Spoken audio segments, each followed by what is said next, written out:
ఒక చిన్న పట్టణంలో రమేష్ అనే వ్యక్తి నివసించేవాడు.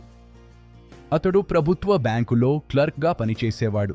నెలకు జీతం పెద్దదా కాకపోయినా జీవితం సాదాసీదాగా సాగిపోతుందని అనుకునేవాడు. కానీ సమస్య ఏమిటంటే రమేష్కు డబ్బును నియంత్రించే అలవాటు లేదు. జీతం వచ్చిన మొదటి వారంలోనే కొత్త మొబైల్, ఖరీదైన దుస్తులు, హోటల్ భోజనాలు, అనవసర ఖర్చులు చేసేవాడు. నెల చివరికి చేతిలో రూపాయి కూడా ఉండేది కాదు. ప్రతి నెల చివర్లో అతడు అప్పులు చేసేవాడు. తరువాత నెల జీతంతో కట్టేస్తాను అని అనుకోవడం అతడికి అలవాటయ్యింది. కాని అప్పులు తగ్గకపోగా పెరుగుతూనే ఉండేవి. ఒకరోజు అకస్మాత్తుగా అతని తండ్రికి ఆరోగ్యం బాగా లేక ఆసుపత్రిలో చేర్చాల్సి వచ్చింది.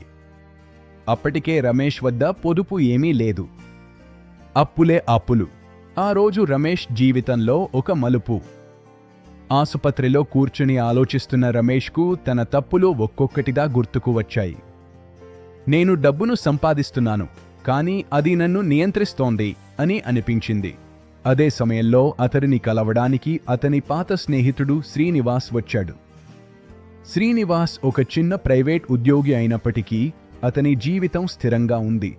రమేష్ ఆశ్చర్యంగా అడిగాడు, మీ జీతం నాదానికంటే తక్కువే కదా, అయినా నువ్వు ఎలా ఇంత ప్రశాంతంగా ఉన్నావు? శ్రీనివాస్ నవ్వుతూ అన్నాడు, నా జీతం కాదు రమేష్, నా ఆర్థిక క్రమశిక్షణ నన్ను ఇలా ఉంచింది. ఆ మాటలు రమేష్ మనసును తాకాయి. శ్రీనివాస్ తన విధానాన్ని వివరించాడు. ప్రతి నెల జీతం వచ్చిన వెంటనే అతడు ముందుగా పొదుపు, కనీసం 20% అవసర ఖర్చులు, అప్పుల చెల్లింపు, చివరగా మాత్రమే కోరికలు. డబ్బు మిగిలితే ఖర్చు చేయాలి, ఖర్చు చేసి మిగిలితే కాదు అని చెప్పాడు. ఆ రోజు నుంచే రమేష్ ఒక నిర్ణయం తీసుకున్నాడు. తన జీవితం మారాలి. తదుపరి నెల జీతం వచ్చిన వెంటనే అతడు మొదటిగా ఒక ప్రత్యేక బ్యాంక్ ఖాతా తెరిచాడు, పొదుపు కోసం మాత్రమే.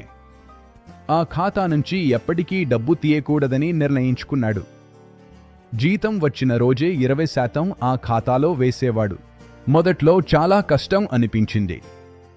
స్నేహితులు బయటకు పిలిచినా వెళ్ళలేకపోయాడు. కొత్త ఫోన్ కొనాలనే కోరికను ఆపుకున్నాడు. కాని ప్రతి నెల తన పొదుపు ఖాతాలో పెరుగుతున్న మొత్తాన్ని చూసి అతడికి ధైర్యం వచ్చింది. అప్పుల విషయంలో కూడా క్రమశిక్షణ పాటించాడు. ఒకేసారి అన్ని అప్పులు తీర్చలేకపోయినా ఒక చిన్న అప్పును పూర్తిగా తీర్చిన తర్వాతే తదుపరి అప్పుపై దృష్టి పెట్టాడు. ఇది అతడికి మానసికంగా చాలా బలాన్ని ఇచ్చింది. 6 నెలల తర్వాత రమేష్ జీవితంలో స్పష్టమైన మార్పు కనిపించింది.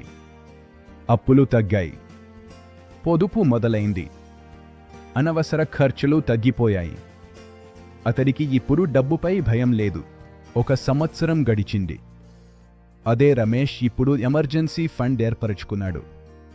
చిన్న పెట్టుబడులు కూడా ప్రారంభించాడు. తండ్రి ఆరోగ్యం మెరుగుపడింది. ముఖ్యంగా రమేష్కు ఇప్పుడు ఆత్మవిశ్వాసం వచ్చింది. ఒకరోజు అతడు తన కాలనీలో పిల్లలకు మాట్లాడుతూ అన్నాడు, డబ్బు ఎక్కువగా ఉండటం గొప్ప కాదు, డబ్బును ఎలా వాడాలో తెలుసుకోవడమే నిజమైన విజయం. ఆ రోజు రమేష్ అర్థం చేసుకున్న సత్యం ఇదే, ఆర్థిక క్రమశిక్షణ అనేది సంపాదన కన్నా గొప్పది. చిన్న అలవాట్లు, క్రమబద్ధమైన నిర్ణయాలు, నియంత్రణ, ఇవే మన భవిష్యత్తును నిర్మిస్తాయి. కథ ఇక్కడ ముగుస్తుంది.